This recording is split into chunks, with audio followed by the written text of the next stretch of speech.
Hey everyone, Agnach here. Welcome to another video. In today's video I'm bringing a recap of a war we just had against TrainStation in the Northern Arena Cup. It was a great war with lots of triples and some amazing attacks. So let's go to the first attack. Okay, so here we have Matthias coming in with a Chinese smash. However, he's doing something I haven't seen a lot of people do, which is pretty much doing the Warden walk into the town hall, which I've seen plenty of times. But have a look at his spells. He does have one earthquake spell. Now, the reason why he brings this is, as you can see, there's a builder hut just behind the town hall. Now, as the Warden is hitting the town hall, the builder is just rebuilding the town hall, which causes him to take a little bit longer than usual to get the town hall down. So he uses the earthquake to damage the builder hut and damage the town hall, therefore taking him even less time to bring the town hall down. I saw this and then I replicated it on my attack, but first let's watch his attack. So he's bringing all the Chinese smash directly into the center of the base. He's got the witches coming from the right with the hogs from the siege barracks, and pretty much the main part of his attack is in the center. He does have a jump spell for the back end, connecting the two multi-infernal compartments and also the scattershot compartment. And now he sends his royal champion from 1 o'clock just to get rid of some of the defenses up north. The king is getting rid of the scattershot, and then he's going to be able to keep walking to the left, going towards the multi-inferno, being very OP. And the queen, since she's still there stuck in where the jump is, she brings the multi-inferno down, and then she's gonna keep walking. The king, after getting rid of the scattershot, got rid of the multi-inferno, and he goes and gets rid of the last multi-inferno. Healers were still alive until the air defense decided to kill them all, and a black mine as well, but this base was done. So Matthias came in with the first triple against Puma, and it was a really nice attack. Then they ended up coming in against us as well. I believe they ended up coming against Bernard's base. Bernard is playing under TME, and they're coming in with this Lalo attack. Now, it's a Lalo attack, but they've got the Warden on ground, and he's got a couple of healers as well. And the Warden has the pony. And so he's starting at 3 o'clock, just creating that bit of a funnel. The couple of healers with the unicorn, helping the Warden just get rid of some more defenses. He wall breaks at 4:30, sends the ice golem with the king and also the queen, pulling the Warden. So now he's got a hero charge into the center of the base with the log launcher from behind. Uses the royal champion from 6 o'clock just to get rid of some of the defenses down there, and also creates the path just to make sure that his heroes mostly go into the center of the base. He wants them to go all the way into the town hall and get rid of the town hall. Now that log launcher has also been damaging the scattershot, been damaging the town hall. The queen goes all the way inside, uses the Warden ability, therefore allowing the log launcher to throw a few more logs, and the queen to reach there with full health. Uses the queen ability. He had 3 ice golems in the center of the base. That's going to help the queen tank a little bit longer so that she can get rid of the multi-inferno and also the sweeper. The king ended up walking south. Now the defending queen ends up killing the Warden. His queen is still alive, and the unicorn is now swapping to her, but he starts with his Lalo with the headhunters coming from behind the Lalo, gets rid of the defending queen. The defending royal champion is already down, so all of the heroes are down except for the king, but he can't do much to a Lalo apart from town felling, but that's another story. And now he's coming in, puts a big bunch of loons at 12 just to make sure that the ones that are in the center remain in the center. Now there's lava pups from the CC that are killing some of his loons and killing some of his cleanup.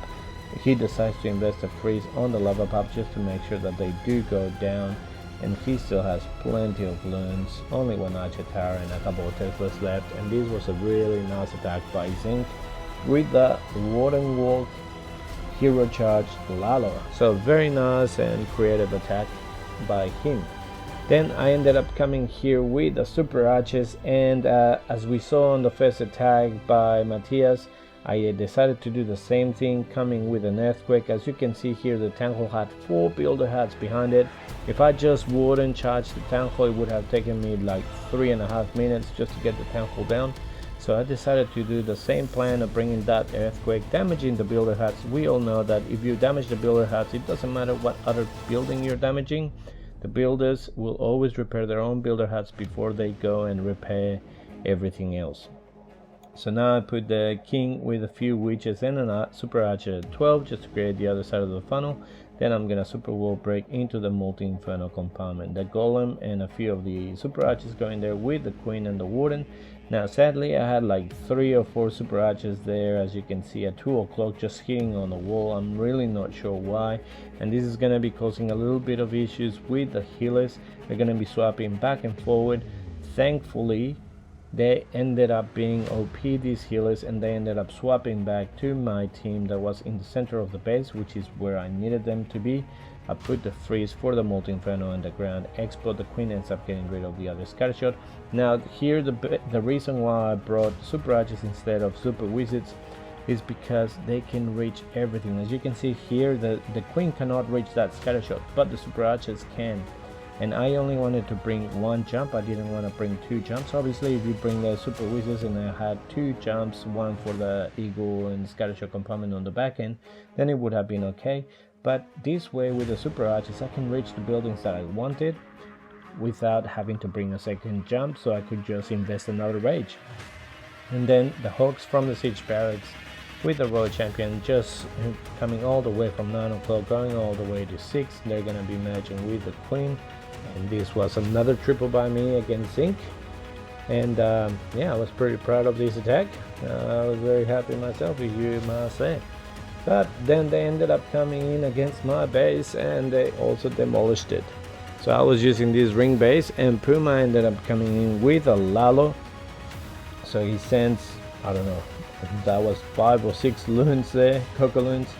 They're gonna be going into the cannon, Tesla, and then the AD. Now because of all those cocoons, they're gonna be pulling the black mines that I had there ready for that blimp, and the blimp ends up getting where he wanted it to go, which is pretty much into the center of the base. The way that these ring bases do, if that blimp had failed and the temple remains standing, then it becomes quite hard to be able to reach the temple. You can try funneling your troops and everything for Lalo, but it does become a little bit tricky, and a lot of the time the way that you have to invest your troops to be able to go to the center to get rid of the temple with your Lalo or with your heroes, then it ends up being a very low percentage 2-star.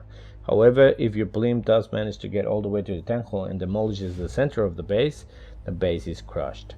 So it's a big gamble when you're running ring bases. In this occasion I failed on the gamble, and over here the king is walking to the right. I'm guessing he wanted the king to stay with the queen on the left hand side, but it's gonna work for him. The queen does end up going to the left, so she's gonna be able to get rid of the defending queen.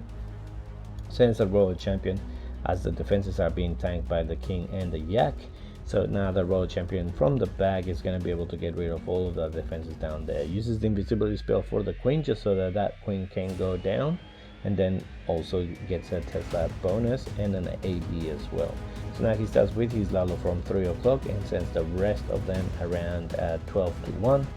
Coming in all around the base, uses the freeze for the ground expo. I'm guessing to keep his royal champion alive, but that's not gonna help. The scattershot kills the yak, but it allows the loons to get all the way into the scattershot. Uses the warden ability. The multi-inferno is not gonna be able to do much. There's a scattershot left, but he also has the freeze. He still has 1 more haste left, which he uses now. That's gonna push all the loons into the scattershot and then onto the multi-inferno. And this was a very nice triple by Puma against my base. Very nicely done.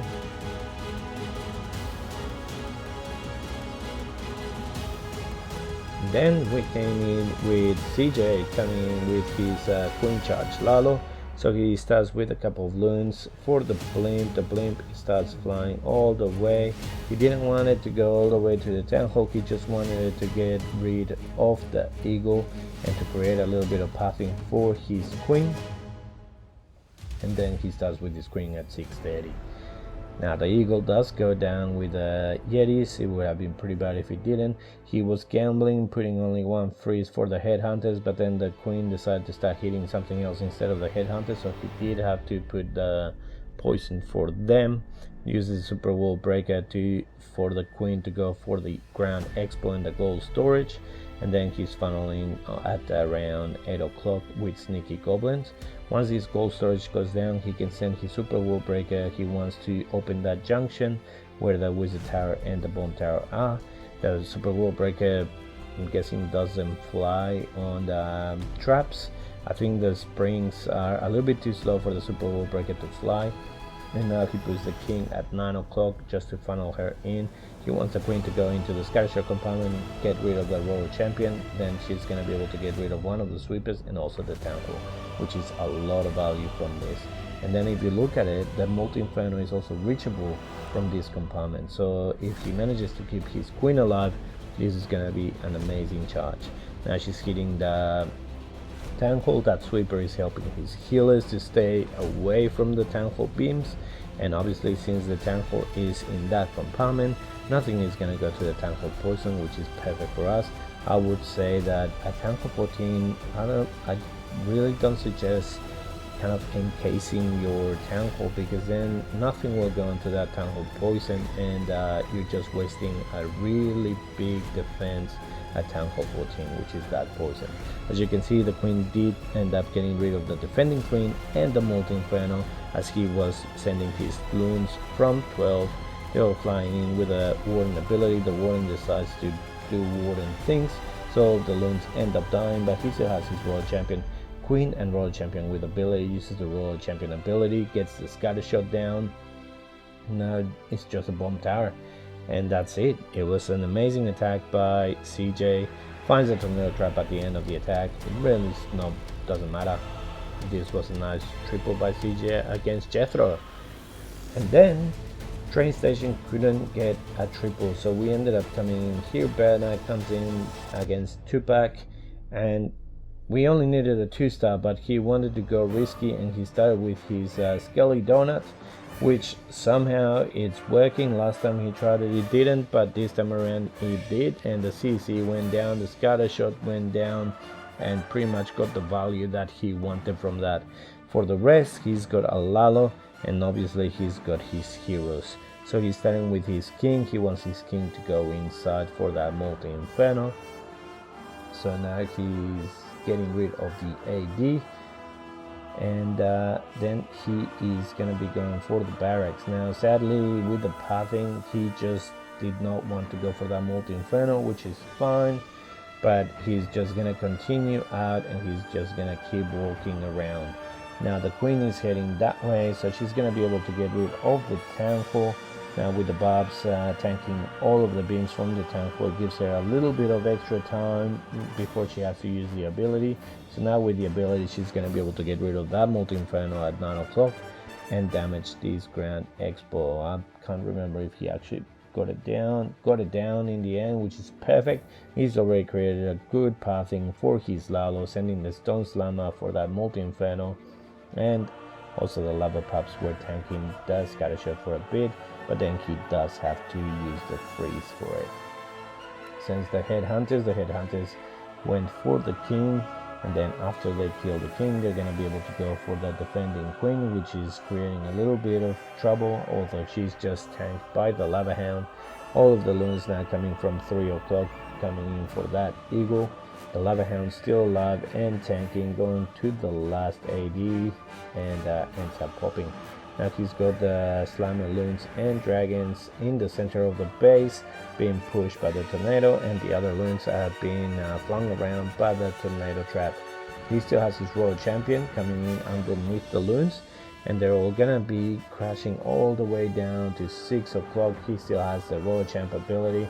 So this was a very nice triple by Bernard against Tupac, and uses the ability, the AD goes down, all the defenses go down, and now it was just cleanup, and thankfully we had enough time that he ended up getting a triple as well here for resistance.